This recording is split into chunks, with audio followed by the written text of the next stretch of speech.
everyone, welcome to Minimal Mindful Mama. I'm Katie Mixon and I love helping busy moms to declutter and organize their lives so that you can live the life you want to live.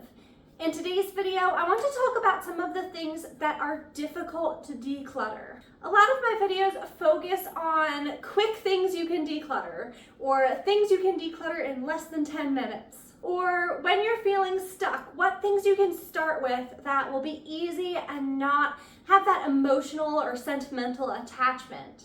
But sometimes we've decluttered all of the easy items and it's time that we have to actually focus on some of the items that are harder to deal with. So in today's video, I want to share with you some tips for how to declutter the hardest items. What are some of the hardest areas for you to declutter? Our stuff is just stuff, and yet somehow it can get an emotional hold on us. But if something isn't helping us out with our life, and if it isn't something we love and use, then why is it so difficult to let go of? One of the first areas that comes to my mind is items we were given as gifts. Sometimes you are gifted an item and it's just not your style, or it's not something you would ever see yourself using. And yet we hold on to it because we feel guilty. We feel like we were gifted this item and we should love and use it because of the feelings we have towards the giver. Or maybe you were given something that you did love when you received it, but now you're in a different phase of life, or your style has changed and now it's just not fitting your current lifestyle. And yet it can still be so hard to let go of.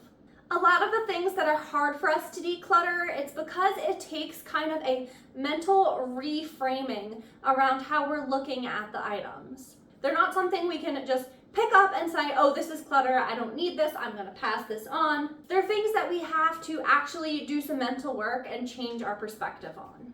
So with gifts, it can be helpful to focus on the intent of the giver. So typically when someone gives you a gift, they're doing it with the intention of wanting to bring you joy, wanting to bless you and make you happy. They're not looking to add stress or clutter into your life. And they absolutely don't want you to feel guilty and like you have to hold on to something that you don't enjoy. So if you look at it from this perspective, it is absolutely okay to pass on a gift that isn't serving you well anymore. And finding that gift a new home where it will be loved and used is better serving the intention that that gift was given with. That gift has served its purpose by bringing you joy and by bringing the giver the joy of seeing you receive it. But now if it's just taking up space in your home and causing you stress because you don't want to keep it, but you feel like you ought to, that gift has passed its welcome and it's time to pass it along where it can find a new home and a new purpose and bring someone else joy.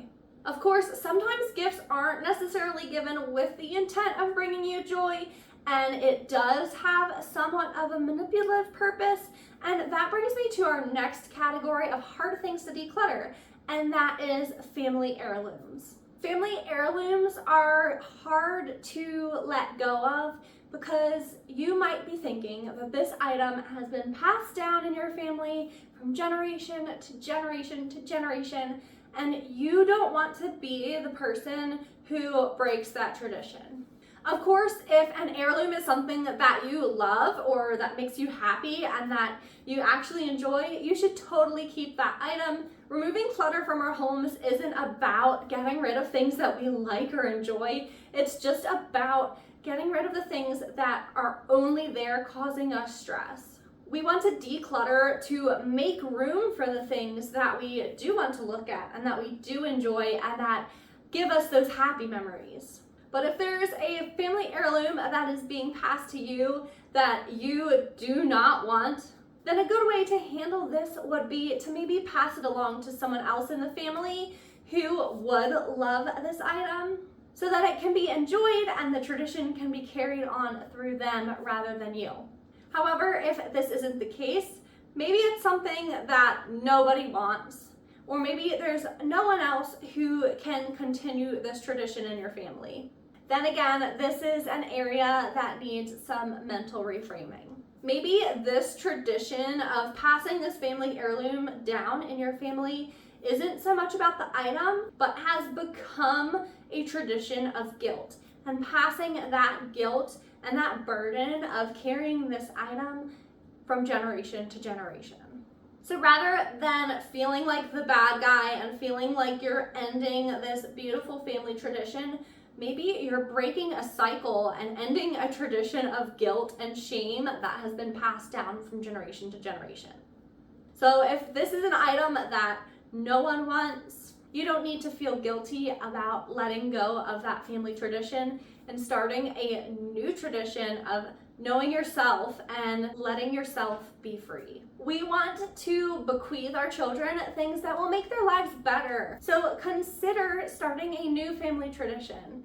Consider bequeathing your children the gift of knowing that life is not about our physical possessions. Give them the gift of showing them by your example that your physical stuff is not the important things in life to be passed down. Show them that the things that are important in life are not our things, but our relationships and our mental health, and show them that those are the things that are worth valuing more than their physical possessions. Before we continue, be sure to hit that like and subscribe button down below. The next thing that can be hard to declutter is our relationships. Now, this is something that isn't often talked about when it comes to decluttering because it isn't a physical item. However, it can have a really huge effect on our lives. When we talk about decluttering or living a more minimalist lifestyle, it's so that we can have the freedom to live the life we want to live. But if you have toxic relationships, those can really hold you back. Now, those relationships could be in your family, it could be a friend, it could even be a bad job situation. But any relationship with those toxic dynamics can hold you back from living the life you want to have and from living in freedom. So while we're doing some mental reframing, take a look at the relationships in your life. Are there relationships where some boundaries need to be set? It can be helpful to Google red flags in relationships, and as you read through those, to see if there's any relationships that immediately pop to your mind. It can also be helpful to look up what a healthy relationship looks like and to see how those contrast. Some questions you can ask yourself if there is a relationship that you feel jumps to mind would be, is there a way to repair this relationship? Or is there a way that I can take a step back and some boundaries can be set so that this relationship can be beneficial to both people? Or can we both work on this relationship and setting those boundaries so that this can become a healthy relationship? You cannot single-handedly create a healthy relationship. It takes both parties' willingness and effort to create a good relationship. So if one party isn't willing to put the work in, you cannot do it all by yourself. So if you have a relationship where the other person is not treating you in a healthy manner and they're unwilling to try to work it out or to try to come up with ways to make this a healthy relationship, then it might be time to set boundaries that involve that person not being in your life anymore. I've seen boundaries described as the space that I need in order to love you well while also loving myself well. And I think that that's a really good way to put it. Our goal in all of this is to love others well, but not at the expense of our own mental or emotional or physical health. And so if there's a relationship that is damaging to you in that way, then the most loving thing you can do for that other person is to set that boundary of space. Another category of items that can be difficult to declutter are things that belonged to a loved one who passed away. We feel like we are holding on to a tangible memory of them by holding on to their physical possessions. And so it can be really hard and emotional to let go of anything that belonged to someone who has passed away. However, again, that person would have wanted you to live in freedom and to not be weighed down by the burden of all of their possessions. So something that I would encourage you with is to choose the best of the best. If there's items that are cluttering your space or causing you stress, then those are good ones to let go of. And only hold on to the ones that bring you those happy memories, that remind you of those feelings of joy and love. And give these a special place in your home. Hopefully, by identifying these special items that you plan to cherish, it can be a little bit easier to let go of some of the things that don't have those special happy memories attached, and that can have a new life and a new purpose being used and loved by someone else. Another category of things that can be hard for us to declutter are expensive items. Items that you spend a lot of money on or that someone else spent a lot of money on can be really hard to let go of. Oftentimes, these are the items that if we decide to declutter, you might decide you are going to try to sell. Selling items is a great way to aid you in decluttering and to get a little bit of spending money back as well. However, what you need to decide is how much time and energy you're willing to invest into selling these items. What happens if it doesn't sell right away? What happens if you need to lower the price and you get less than you originally hoped to get? What happens if it doesn't sell at all? Something to keep in mind is that the item has already been purchased. The money is gone, the money is spent, and while you still in your head know the original value of that item, it has already been purchased and it has already served its purpose. Don't let the item continue to cost you more of your time and energy in an effort to get a little bit of that investment back. Your time and peace of mind are more valuable than any item could ever be. So if the idea of listing an item and trying to sell it or throwing a garage sale sounds stressful to you, then sometimes it's better to just donate that item. If you do decide you want to try to sell an item, then set a date or set a time limit. And if it hasn't sold by then, let it go and don't look back. The next category that can be extremely difficult to declutter is baby items. It can be so hard for our mama hearts to look at these baby items, especially if your family is complete and you don't plan on having more babies. Then even things like a crib or things that aren't that cute or sentimental and take up a lot of space in our homes can be really hard to look at and to let go of. Recognizing that your baby is big now is a really hard thing to do. And sometimes just acknowledging that to yourself is really helpful.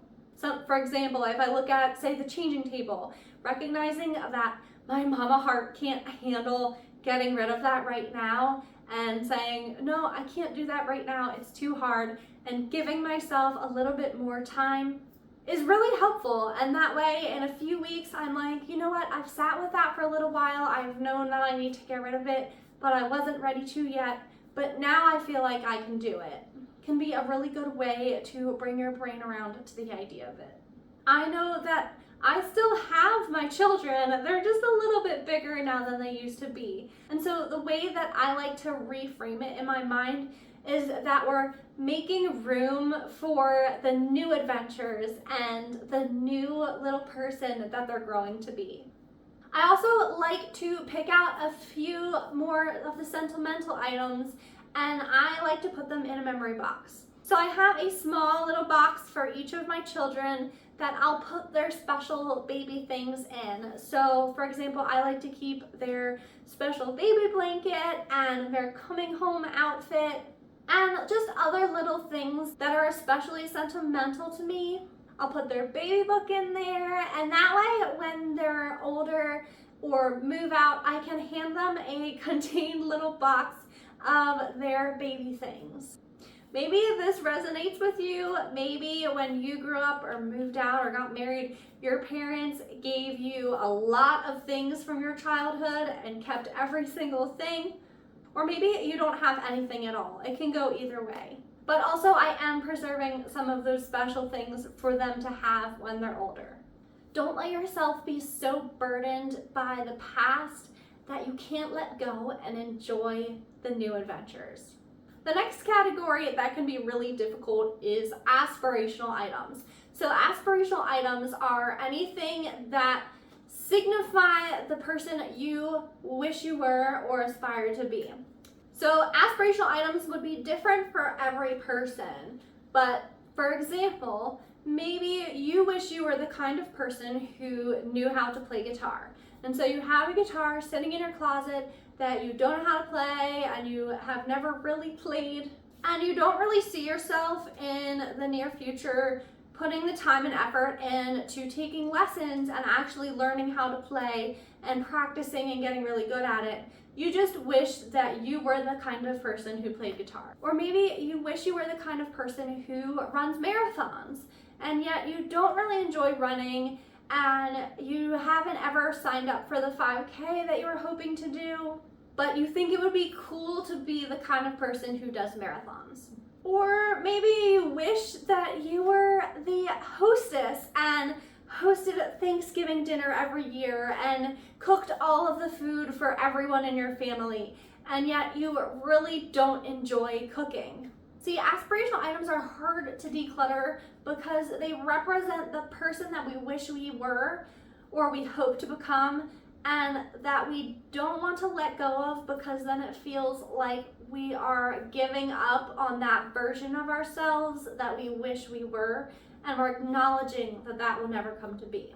So the mental battle in this is determining, is this something that I am willing to start investing in so that I can become that person? Or is this something that I need to accept that I'm going to let go of? And just because you let go of something now doesn't mean that you can't ever return to it. Maybe you're right now in the trenches of little babies and just running a 5K seems so impossible right now. But maybe when your kids are older and getting to middle school or high school, that's something you could do with your kids, and you could, as a family, go run a 5K. So just because you accept that this is not who you are right now doesn't mean that it can't ever come to be. This is an area where it's really good to write down what your priorities are at the moment, what you want to invest your time and your money and the space of your home in. And that can really help to guide you through this decluttering process. So I want to challenge you today that if the aspiration is very important to you, that it's time to start investing in that and make the time for that. Schedule those guitar lessons, or start practicing cooking, or start jogging down the street in your neighborhood. Or if it's something that you decide is not worth investing into right now, then accept yourself for the person you are. When you can be that honest and real with yourself, that's where the true growth happens. In accepting yourself for who you are and loving yourself and letting go of the mental clutter, guilt, and regret. Thank you guys so much for watching today's video. I hope that this is helpful for you. Let me know in the comments down below what the hardest area for you to declutter is. Whether it's one of these options or maybe something that I didn't think of. Be sure to like and subscribe down below, and if you ring that little bell button, you'll get notified every time I upload a new video. Thanks so much for watching. Happy decluttering, and I'll see you very soon in the next video.